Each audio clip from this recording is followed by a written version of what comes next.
Hey guys, welcome back. তো আজকে একটু ডিফারেন্ট। আমি আমার লাইফে ফার্স্ট টাইম হচ্ছে এই ম্যাশ পটেটো, মানে এটাকে হচ্ছে মিষ্টি আলু বলে বলে আমাদের বাঙালিদের ভাষায়। তো ওটাকে হচ্ছে আমি ম্যাশ করে নিয়েছি। তো এটা খেতে না বেশ সুইট।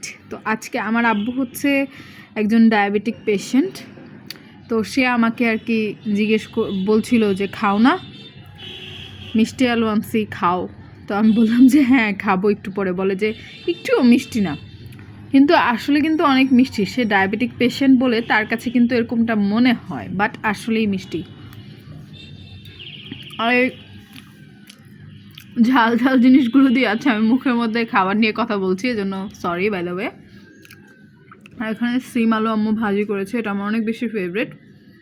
আগে সিমগুলোকে হচ্ছে কুচি কুচি করে করতো, এখন আবার একটু ডিফারেন্ট ওয়েতে করেছে। আর এখানে হচ্ছে পেঁয়াজ পাতা ভাজি, এটা তো অলওয়েজ ফেভারিট। তো এটা হচ্ছে অনেক ডাক্তাররা আর কি পরামর্শ দিয়ে থাকে যে আপনারা হচ্ছে রাইসের পরিবর্তে আলু খেতে পারেন, মিষ্টি আলু খেতে পারেন, বা নর্মাল আলুগুলো হচ্ছে এগুলো খেতে পারেন। তো আমি লাইফে ফার্স্ট টাইম এটা ট্রাই করতেছি, স্টিল ট্রাইং। তো ইনশাল্লাহ আশা করি ভালো হবে। তো আপনারাও ট্রাই করে আমাকে জানাতে পারেন। মজাই কিন্তু মজার একটা কম্বিনেশন। তবে আমরা বাঙালি, ভাত ছাড়া আমাদের দিন চলে না, মন চলে না, কিছুই চলে না অ্যাকচুয়ালি। তো ভাতের যে ক্রেভিংটা, ভাতের যে তৃষ্ণা, ওটা হচ্ছে মেটানোর জন্য একবেলা হলেও ভাত খাওয়া উচিত বা রুটি খাওয়া উচিত। ওগুলো আমাদের শরীরের জন্য আল্লাহ কোনো না কোনো ওয়েতে ভালো কিছুই রেখেছেন। তো আবার দেখা হবে ইনশাল্লাহ।